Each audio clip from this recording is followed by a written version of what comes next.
Representative Johansson. Oh, excuse me, Josephson.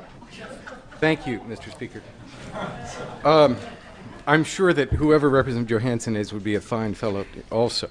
Mr. Speaker, I want to begin my comments today by indicating that I preface these remarks with great respect for this institution and for you, Mr. Speaker.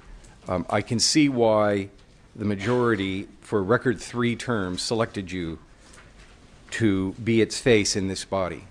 And I was proud on the 15th of January to cast a vote in support of you as my Speaker. Now, with that background in mind, and since I've already mentioned the 15th of January, I need to mention it again. The 15th of January, Mr. Speaker, was just 41 days ago. Just 41 days ago. And at that time, I took an oath to uphold our Constitution.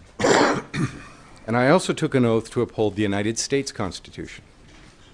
And I've given the members of this body a copy of Article 6. It should be a 3-page packet that has my name at the top.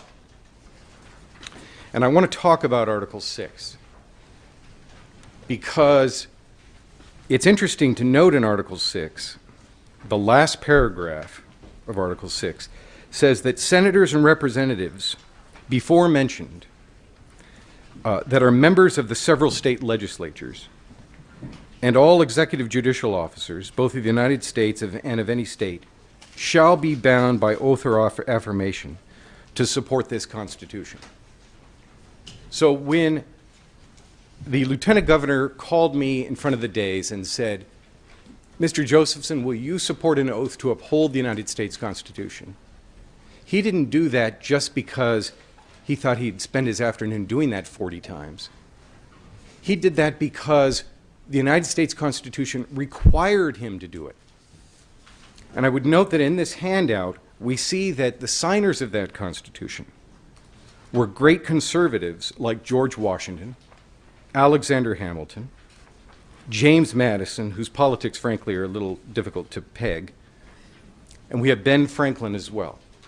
This Article 6 comes from the Founding Fathers. Those are the folks that are so celebrated, not just by conservative Americans, but by liberal Americans. And if we move back up Article 6, it says, this Constitution and the laws of the United States made in pursuance thereof, and I'll talk about that, and all treaties which shall be made as part of it, under the authority of the United States, shall be the supreme law of the land. And the judges and states shall be bound thereby. What does that mean? It means that if this bill passed, Mr. Speaker, and a federal officer, duty-bound as a U.S. Marshal, for example, was taken in shackles across the court, across the street, to the Superior Court and charged with these crimes, the Superior Court judge over there would have to release that person immediately. Why? Because they're subjects to Article 6 as well. They would have to release that person because they would be subject to this article which says the United States law is supreme. I'm supreme. I'm sorry, I'm not supreme. I wish I was supreme. I'm subject to this as well. We're all subject to it. Now, there is an out clause, Mr. Speaker. It's a very strong out clause. If the administration takes any action that violates the Constitution, and I would mind you that that's a determination that can only be made by a judicial body, a high court, namely the U.S. Supreme Court, or potentially our own Alaska Supreme Court, if our own Article 1, Section 19 is somehow violated, although I would submit that in the decisions that have issued so far, I don't believe it would be if these impending laws were to pass, and they're just drafts now. We read today that there's no agreement. The senator from Oklahoma, a very conservative man, is working with the senator from New York, a very liberal man, to reach some agreement. But in the event that passed, only in a judicial body could the law be found unconstitutional. And at that time, it would be enjoined if it were found unconstitutional. That is, it would be frozen. It would be nothing but a historic footnote, a piece of paper, unenforceable. And the Supreme Court could decide that. Now, I will submit that the most conservative justice in contemporary American history, widely regarded as such, Justice Scalia, I'm not sure if you read the Heller decision, that's what he would find. But he hasn't seen the law yet. No one has. But moving on, it's not our job to serve as a judicial review body. It's the job of the courts. That's what John Marshall said in Marbury versus Madison. This is taught every day across the country. It's the most important case in U.S. history. He took upon himself, because this is what judicial bodies do, the exercise of judicial review. We don't have that exercise. And so my concern with this bill, Mr. Speaker, is it's asking me to violate the oath I took just 41 days ago. Can I at least wait to the 82nd day? I mean, I've hardly started to sort of take air in my lungs, and I'm being asked to violate the oath. Now, some might say, well, Andy, this is just a statement, really. We know it's not enforceable. But that's not my job. The courts expect us to do our job, too. We're also cullers, that is C-U-L-L. We're also screeners of what's constitutional, although they're the final screener.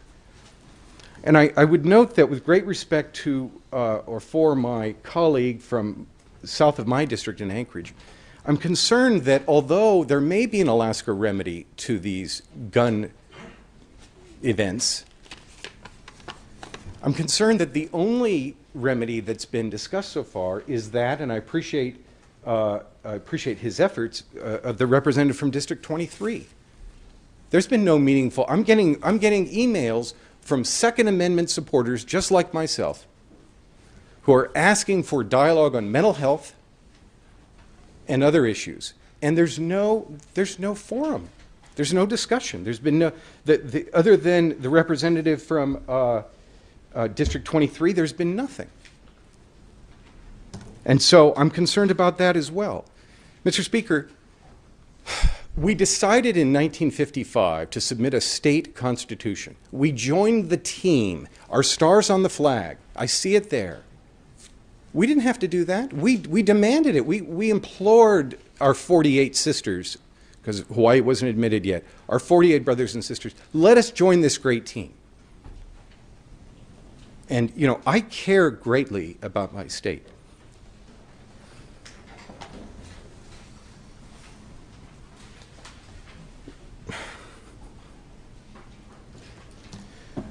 But I'm very proud to be an American.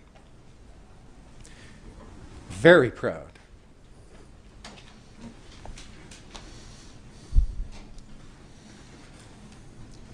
And if the courts say that an administration law is constitutional, it is. I think this is secessionist talk. That's what I think it is. And I even thought I'd say, you know, if we go down that road, I might just stick around. I might enjoy the Republic of Alaska. It might be a fine place to be, because I could be with the 39 of you. So, Mr. Speaker, I can't support this. It just is violative of the Constitution. I would also note, and I included this, Justice Marshall said, most important justice in American history, he said that states have no power by taxation or otherwise to retard, impede, burden, or in any manner control the operations of the constitutional laws enacted by Congress to carry into executive execution the powers vested in the general government. You won't find any negative authority. That means you're never going to find anything where the Supreme Court said, no, we don't believe that anymore. It's right there. The states cannot retard, impede, burden, or in any manner control the operation of the federal government unless some statute from Congress is deemed unconstitutional. Then I'll join this bill. We won't need this bill. It'll be, because the federal law would be unenforceable. Mr. Speaker, I can't vote for this bill.